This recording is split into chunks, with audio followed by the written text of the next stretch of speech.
Hey everyone, and welcome back to the channel. Today we're talking about a fashion legend whose empire touched almost every aspect of our lives. Giorgio Armani, the Italian design icon, recently passed away at the age of 91, leaving behind an incredible legacy. He wasn't just a designer, he literally changed the way we dress, how we think about luxury, and even how Hollywood shows up on the red carpet.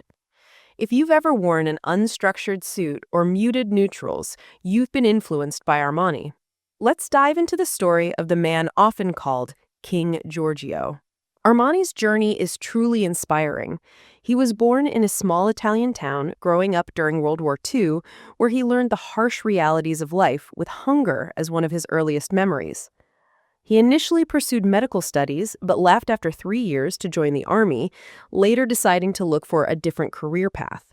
He didn't even start in fashion until his late 20s, first working as a window dresser and sales clerk in a department store in Milan in 1957, learning about fabrics and how clothes were constructed directly from the shop floor. In the mid-1960s, he designed menswear for other companies before meeting Sergio Galliotti, an architectural draftsman. This marked the beginning of a long, personal and professional partnership. Galliotti encouraged Armani to start his own company and even sold his Volkswagen car to raise about $10,000 in seed capital. In 1975, they founded Giorgio Armani S.p.A., launching his own men's and women's ready-to-wear collections. From that moment, everything changed. Armani was fiercely independent, a rare feat in today's fashion world, retaining sole ownership of his entire empire. At the time of his death, his personal fortune was estimated at over $12 billion. His company, which generated about $2.4 billion in revenue in 2022, was valued at over $9 billion. What made Armani revolutionary? He took the traditional suit and completely reinvented it. He removed stiff shoulder pads and linings, creating softer, more fluid silhouettes that were both sophisticated and comfortable.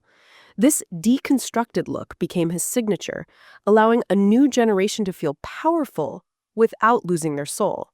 He often said, "Elegance is not about being noticed, it is about being remembered."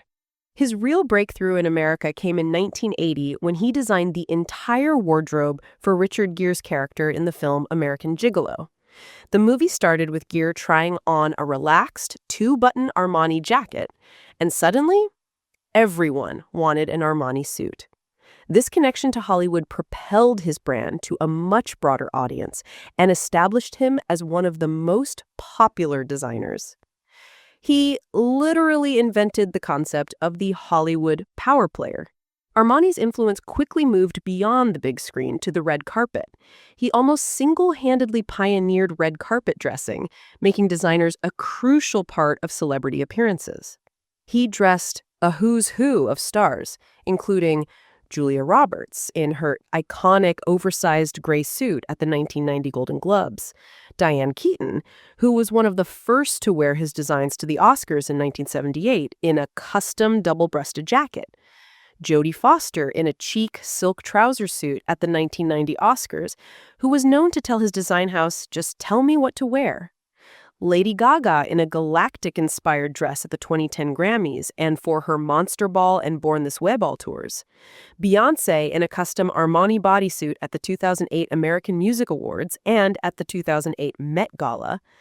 Cate Blanchett, a longtime fan who wore his designs to the Fashion Awards in 2019 and Wimbledon in 2025. Russell Crowe, who recounts a, quote, love affair with Armani suits for many significant moments in his life. George Clooney, a devoted wearer of his creations. Katie Holmes, whose wedding dress for Tom Cruise in 2006 was designed by Armani. He also designed costumes for Robert De Niro, Ray Liotta, and Joe Pesci in Goodfellas, and for films like The Untouchables and The Wolf of Wall Street. Armani transformed the women's power suit, offering professional women clothing that was both empowering and elegantly feminine, helping them command presence in the workplace.